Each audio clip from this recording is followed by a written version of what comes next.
Assalamualaikum warahmatullahi wabarakatuh. Alhamdulillahi rabbil alamin.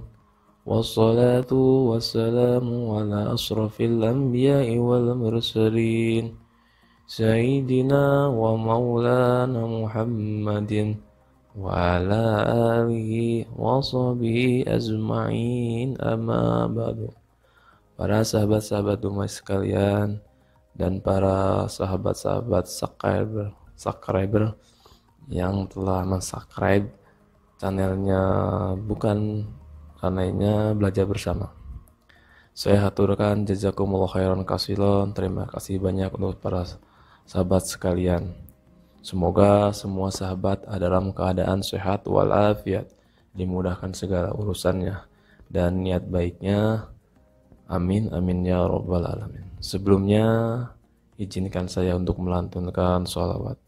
Semoga dengan bersolawat kepada Nabi Muhammad SAW kita semuanya mendapatkan syafaat, juga dimudahkan segala urusan dunia maupun akhirat. Semoga kita semua mendapatkan keberkahan. Amin amin ya Allah ya rabbal alamin. Allahumma shalli ala nabiyyin hasimi Muhammadin wa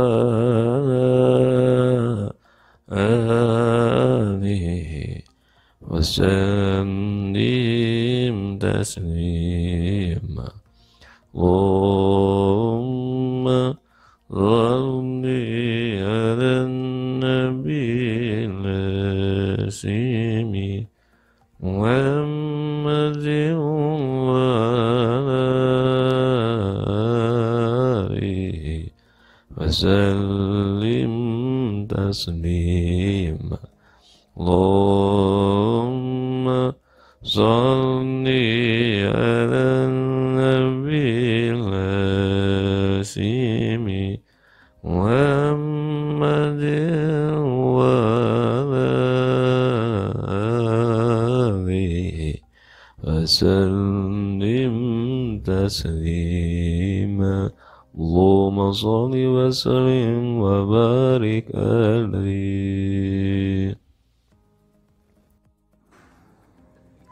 Assalamualaikum warahmatullahi wabarakatuh.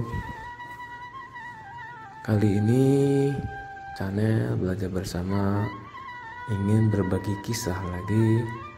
Semoga kisah-kisah ini bisa menjadi pelajaran bagi kita semua. Amin ya rabbal alamin. Kisah ini menceritakan tentang kehidupan sepasang suami istri yang hidupnya sangat sederhana, tapi mereka sangat bersahaja. Mereka tinggal di kaki gunung, di mana hidup dan mata pencarian mereka adalah berkebun, bercocok tanam, dan pergi ke ladang. Di desa mereka, jarak antara rumah dengan rumah lainnya cukup berjauhan, tapi mereka merupakan keluarga yang rukun. Pada suatu hari, sang istri bermimpi, di mana di dalam mimpinya dia bertemu dengan seorang lelaki yang berpakaian putih, juga bersorban putih, di mana wajah lelaki tersebut memancarkan cahaya yang menyilaukan pandangan sang nenek.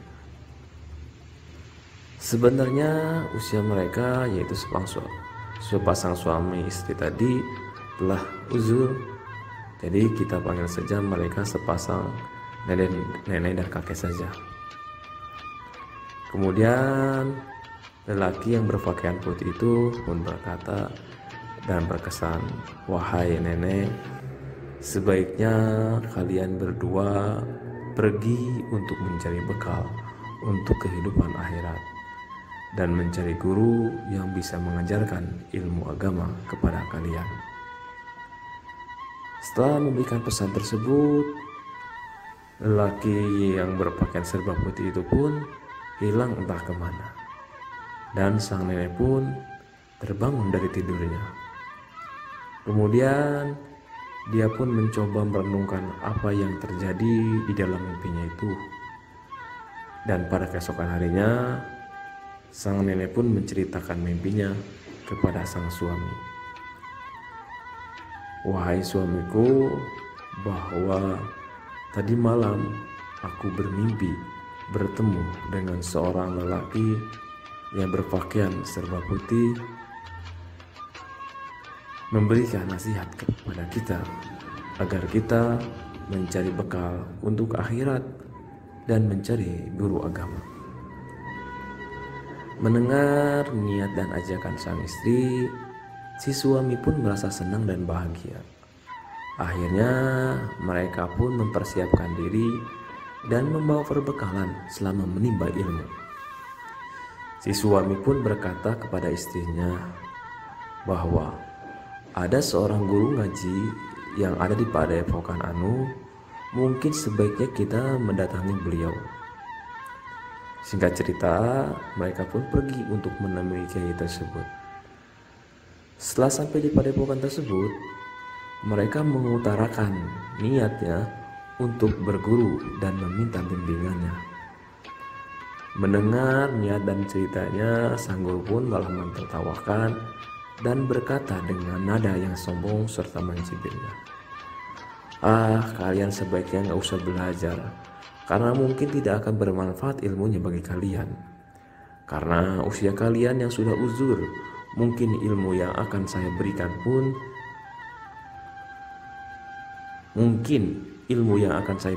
pun tidak akan mampu kalian kuasai." Mereka, sang nenek dan kakek pun hanya mengangguk-angguk saja, mungkin membenarkan apa yang orang tadi katakan atau guru tadi katakan. Dan mereka pun tetap meminta untuk diajarkan satu ayat saja. Mendengar keteguhan tersebut, akhirnya sang guru pun berkata, "Baiklah, jika itu tekad dan kemauan kalian, coba kalian amalkan kata Bismillah, dan sebaiknya kalian pulang saja ke desa kalian dan amalkan apa yang aku berikan." Mendengar hal itu, mereka pun merasa senang dan mengucapkan terima kasih serta memberikan perbekalan mereka yang tadinya akan mereka pergunakan sebagai bekal mereka dalam menimba ilmu. Dan akhirnya mereka pun pulang dengan membawa amalan yang tadi. Sepanjang perjalanan menuju pulang, mereka pun tidak henti-hentinya melafalkan kata Bismillah sebagai amalan yang diberikan sang guru, sampai mereka tiba di rumah mereka. Keesokan harinya mereka pun melakukan aktivitas seperti biasa dengan niat hati yang penuh rasa syukur. Mereka menjalani hidup seperti biasa, serta tidak pernah lepas dan putus mulutnya. Tidak pernah lepas dan putus mulutnya selalu basah dengan mengucapkan Bismillah, yaitu amalan yang diberikan oleh sang guru. Seminggu kemudian, di desa yang jauh dari tempat tinggal mereka, ada kejadian yang aneh yang membuat penduduk desa merasa kagum dan heran dengan aroma yang wanginya sangat menyengat yang datangnya entah dari mana. Satu sama lain di antara mereka banyak yang membicarakan tentang aroma wangi yang semerbak harumnya. Dan beritanya sampai juga kepada sang guru, yaitu kiai yang mengajarkan si nenek dan si kakek. Mereka, para penduduk dan kiai yang dianggap sesepuh oleh penduduk kampung, sepakat untuk mencari sumber di mana aroma wangi itu datang. Selang beberapa jam kemudian akhirnya mereka sudah mendekati sumber bau wangi tersebut. Karena di antara mereka meyakini bahwa aroma wanginya semakin terasa kuat keluar dari sebuah gubuk kecil yang sederhana.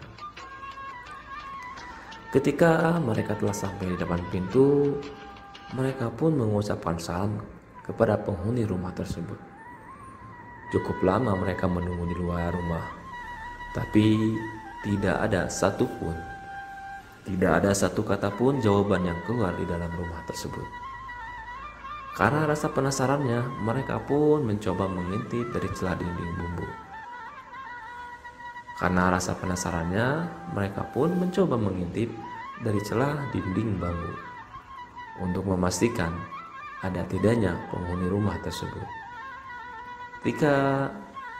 Ketika salah satu di antara mereka melihat ke dalam rumah, dia melihat ada 2 sosok manusia yang tergeletak di lantai. Terdorong rasa penasaran, akhirnya mereka pun membuka kunci yang sebenarnya tidak dikunci. Ketika pintunya telah terbuka, benar saja mereka melihat sepasang suami istri yang sudah tidak bernyawa lagi. Dan yang membuat mereka heran dan kagum adalah ternyata aroma wangi yang menyengat tersebut keluar dari 2 jasad orang yang meninggal tersebut. Ketika Pak Kiai memperhatikan wajah kedua orang tersebut, dia sangat mengenali bahwa 2 mayat tersebut adalah sepasang suami istri yang telah meminta berguru kepada beliau seminggu yang lalu. Sang Kiai pun menceritakan kepada penduduk kampung kejadian sebelumnya, dan penduduk kampung pun merasa kagum dengan cerita Pak Kiai tersebut. Atas pendapat Kiai pun akhirnya jasad mereka dikuburkan di dekat rumahnya. Dalam hatinya sang Kiai bergumam bahwa 2 orang kakek dan nenek saja yang saya beri amalan bismillah, jasadnya bisa seharum ini, apalagi saya. Dalam perjalanan pulang, sang Kiai pun berpesan kepada para santrinya bahwa jasadnya selama seminggu jangan dulu dikuburkan, dan para santri pun mengiyakannya. Tak lama, seminggu kemudian terjadi kejadian yang aneh lagi, yaitu mereka penduduk desa mencium aroma yang sangat menyengat. Tapi kali ini bukan aroma wangi yang tercium, tapi aroma busuk. Tidak ada satupun yang berani mendekati sumber bau tersebut. Malah yang dekat pun pergi untuk menjauhi tempat tersebut. Melihat kondisi ini, para santri pun banyak yang meninggalkan padepokan karena tidak tahan dengan aroma busuk yang keluar dari jasad mayat, yang tiada lain dan tiada bukan, dia adalah mayitnya sang guru, yaitu sang Kiai yang mengajarkan kepada sepasang suami tadi. Banyak para santri tidak berani mendekati karena pesannya kalau dia meninggal selama seminggu jangan langsung dikuburkan, karena semakin lama dibiarkan baunya pun semakin busuk dan beraroma tidak menyenangkan. Akhirnya secara terpaksa para santrinya menguburkan jasadnya agar tidak terjadi fitnah dan penyakit bagi desa tersebut. Semoga kita dapat belajar dan mengambil hikmah serta pelajarannya dari kisah tadi, bahwa jangan pernah menghina dan merendahkan orang lain, karena dengan hal itu tidak akan membuat kita lebih mulia. Kesombongan membuat orang yang telah Allah muliakan menjadi hina. Yang telah Allah anugerahkan kelebihan, derajat yang tinggi, itu semua menjadi tidak berkah dalam menghancurkan dan malah menghancurkan kemuliaan itu sendiri. Kesombongan membuat kita dijauhi oleh semua orang, dan yang lebih berbahaya lagi dimurkai oleh Allah Subhanahu wa Ta'ala. Assalamualaikum warahmatullahi wabarakatuh. Allahumma salli ala nabiyil hasimi Muhammadin wa ala alihi wa sallam. وسلم تسليما اللهم صل على النبي الناسم محمد وعلى آله وسلم تسليما اللهم صل على النبي الهاشم محمد وعلى آله وسلم تسليما اللهم صل وسلم وبارك عليه. Assalamualaikum warahmatullahi wabarakatuh.